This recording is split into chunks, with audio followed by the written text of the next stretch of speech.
Imagine करो, एक लड़का सबसे अलग, सबसे साइलेंट, लेकिन सबसे ज़्यादा डेंजरस।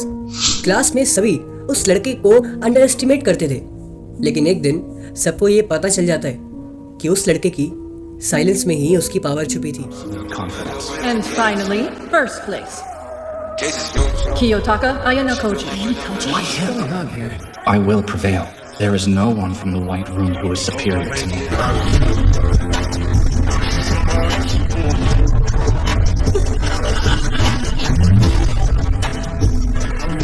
और ये कहानी किसी और की नहीं, बल्कि इनडायरेक्टली लेकिन अयानो कोजी की ही है। अब एक्चुअल में अयानो कोजी ऐसा इसीलिए बन पाया क्योंकि उसने एक सीक्रेट सीख लिया था, इमोशंस को ना दिखाना। क्योंकि जब तुम किसी सिचुएशन में इमोशनल हो जाते हो तो उस वक्त तुम्हारे डिसीजन तुम्हारे हाथ में नहीं होते, उस वक्त सिर्फ तुम रिएक्ट करते हो। लेकिन जो व्यक्ति पावर का असली इस्तेमाल जानता है वो जल्दी से रिएक्ट नहीं करता, रिस्पॉन्स करता है। Right, he's the oldest, you're the thickest. I'm told the boss is called Tommy and I'm guessing that's you, because you're looking me up and down like I'm a fucking tart. I want to know what you want. और इसीलिए आज की इस video में मैं तुम्हें एक psychological tool kit दूंगा जिस पर तुम बेफिक्र होकर भरोसा कर सकते हो। क्योंकि इस वीडियो में हम कोई झूठी मोटी ट्रिक्स की बात नहीं करेंगे जो कि प्रैक्टिकल लाइफ में अप्लाई करना बहुत ही इम्पॉसिबल हो। ये साइकोलॉजिकल टूल किट तुम्हें मेंटल वॉरियर बनने की तरफ ले जाएगी, एक ऐसा इंसान जो हर सिचुएशन में काम, कंपोज्ड और पावरफुल होता है। तो चलो बिना किसी देरी के आज की इस कमाल की वीडियो को शुरू करते हैं।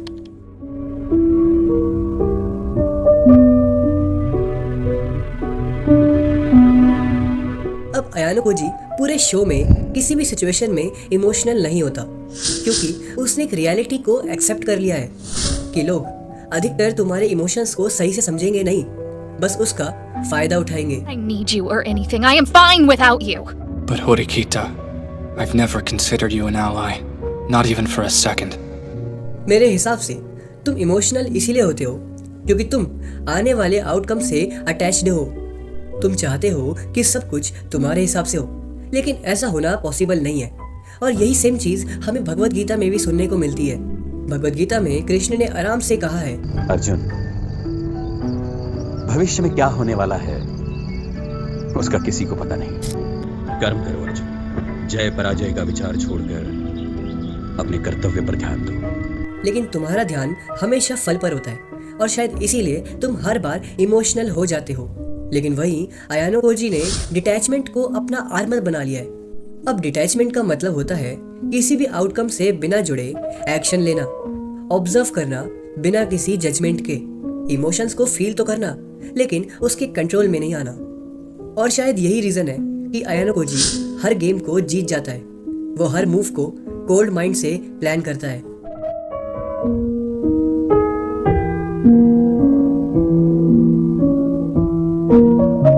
तो अब तुम स्कूल, कॉलेज या अपने ऑफिस कहीं भी जाओ तो एक बार बस अपने आसपास के 90% लोगों को चाइल्डिश कार्टून शो की तरह इमेजिन करने की कोशिश करना और खुद को इमेजिन करो एक 80 साल के बुद्धा जैसे इंसान की तरह। और फिर तुम्हारा ब्रेन अपने आप इमोशंस को इग्नोर करके नेचुरल ऑब्जर्व करने वाला बन जाएगा और फिर तुम हर एक चीज को शांत मन से ऑब्जर्व कर पाओगे।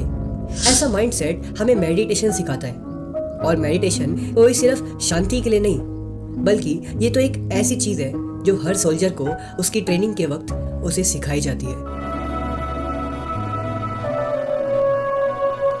साइंस के हिसाब से मेडिटेशन हमारे दिमाग के अमेगडाला पार्ट को बहुत इफेक्ट करता है। And they're seen in any ordinary person, but they're seen for very, very short periods of time, typically less than 1 second.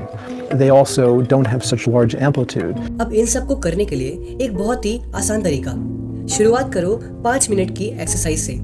इसमें तुम आंख बंद करके अपने इमोशंस, अपने थॉट्स को ऑब्जर्व करोगे बिना किसी जजमेंट के।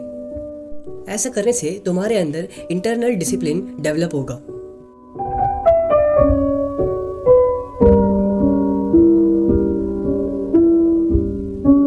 इस सोशल वर्ल्ड में हमारे वर्ड्स एक टाइम बम की तरह होते हैं।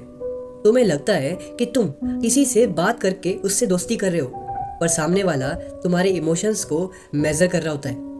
वो तुम्हारी इनसिक्योरिटी, तुम्हारा गुस्सा, तुम्हारा प्यार, सब कुछ ऑब्जर्व कर रहा होता है और हो सकता है कि वो बाद में इन्हीं का फ़ायदा उठाकर तुम्हें मैनिपुलेट भी करे। अयानो गोजी इस बात को बहुत ही अच्छे से समझता है। वो हर कन्वर्सेशन को एक गेम ऑफ चेस की तरह देखता है। उसके लिए कुछ भी पर्सनल नहीं होता, सब कुछ मानो जैसे कैलकुलेटेड होता है। तुम भी ये सारी चीज़ें बहुत ही आसानी से सीख सकते हो क्योंकि ये मेरा खुद का पर्सनल एक्सपीरियंस है। मैंने इन चीज़ों को खुद भी अप्लाई करा है और मुझे काफ़ी ज़्यादा फ़ायदा हुआ है। Point number 1, observe first, speak later. हमेशा दूसरों की बातों को ऑब्जर्व ज़्यादा करो और खुद कम बोलो। Point number 2, no reaction without thought. किसी भी सोच के बिना, किसी भी आइडिया के बिना, किसी भी ओवर थिंकिंग के बिना रिएक्शन देना बंद करो। अगर कहीं लगता है कि यहाँ पर इमोशंस दिखाने चाहिए, यहाँ पर रिएक्ट करना चाहिए, सिर्फ वहीं पर रिएक्ट करो। Point number 3, every emotion is a message, decode it. इंसान के हर एक इमोशन के पीछे उसका एक ना एक मैसेज होता है जो वो तुमसे या किसी और से शेयर कर रहा होता है। उसको ऑब्जर्व करना सीखो। I hate your guts. I swear to God, I hate you. I hate you. I hate you. ये सभी बातें जितनी सुनने में मुश्किल लगती है, ये एक्चुअल में उतनी ही इजी है। बस एक बार आप इन सभी चीजों को अपनी लाइफ में अडॉप्ट करके तो देखिए।